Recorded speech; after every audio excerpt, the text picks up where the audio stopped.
Hi, this is Tianjin, China explosions. My name is Eros Aranda. Howdy, my name is Roberto Blanco Leal.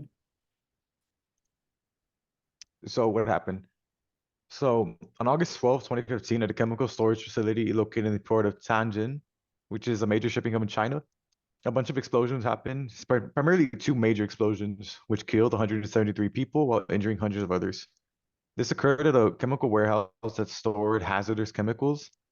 And what happened this time was a barrel of nitrocellulose, which is supposed to be stored wet inside a barrel had been left dry and led to be auto-igniting itself, which was like it unstabilized and auto-ignited, but causing a small fire to break out. As the fire broke out, firefighters who responded to it tried to pull out the fire with water, but water made the reaction actually even worse and the fire get even more out of control, causing an explosion of 600 tons of ammonium nitrate with other explosive flammable chemicals to explode, causing a 256-ton TNT equivalent explosion. A massive explosion that went 2 kilometers wide. In the photos on the right side, you can see there's a crater left behind, and then photos of how the explosion didn't affect just that part, but also destroyed vehicles next to it, shipping containers, buildings, and everything. This photos here is on the left photos how the fire was having afterwards. The fire stayed consistent for many hours. And on the right side is that second major explosion that rocked the city. This one was practically a miniature nuclear weapon that a lot of people actually thought was the city was being bombed, being attacked because it was such a massive explosion. And hazards to the community. Sodium cyanide got released into the environment from the explosion. Sodium cyanide, it's toxic to humans and wildlife, particularly through inhalation and ingestion. Exposure can lead to respiratory distress, cardiovascular failure, and death in severe cases. Wildlife in the marine area next to the port, though, they were unaffected as explosions. They were far enough away that the sodium cyanide didn't really get into the water too much to increase concentrations. Ammonium nitrate, which is highly reactive and can detonate under certain conditions, it it's also a very bad, like has adverse effects on humans, air quality, ecosystem health by nitrite oxygen emissions. And then heavy metals such as lead, mercury, and cadmium from the damaged equipment, the containers, even the cars next door to it, they all can get released to both humans and the environment. So there is a lot of metals and chemical runoffs into the surrounding environment. And also, one fun fact that I saw was following the explosion of the first rains, citizens in the area, they complained that whenever it would rain, the rain, whenever it touched them, it would actually cause them to burn their skin, then there'd be little rashes all around. And due to this, the government in the area, they just advised people that when it rained, to stay inside because there was probably cyanide dust being mixed into the air while it would rain. Okay. Okay, let's go with the cleanup and removal. The containment and mitigation. Initially, efforts focus on containing the spread of contaminants to prevent further environmental damage, like Edo said, but because the chemicals stay in the water or around the zone, and establish exclusion zones, implementing evacuation measures like keeping people inside, right, by the rain, so the government tell everyone to keep on their houses. The contamination of affected areas. The contaminated soil and the water were remedied using a combination of physical, chemical, and biological methods. Excavating and removal of contaminated soil were often necessary, particularly in heavily affected areas.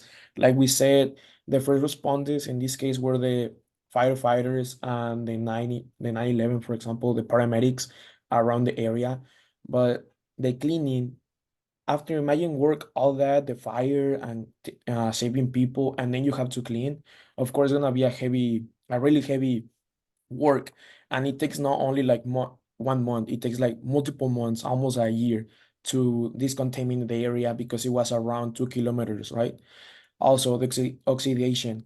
The oxidation agents such as hydrogen peroxide or potassium permanganate were applied to contaminated soil or water to take chemical degrade hazardous substance.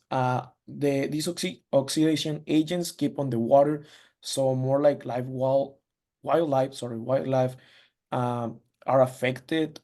More likely, also the water that is around the buildings, around the houses, is still contaminated.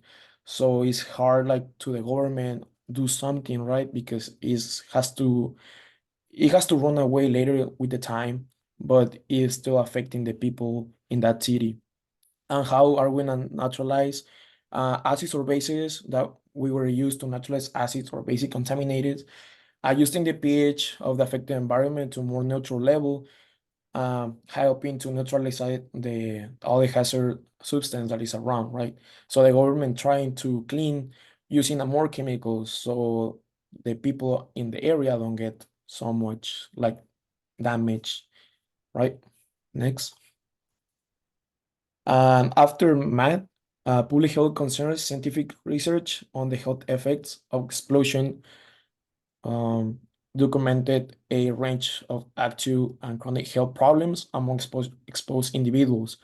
After the explosion in Taijin, government began a project to turn the site into an ecological park to serve as a memorial to the victims and be built on site.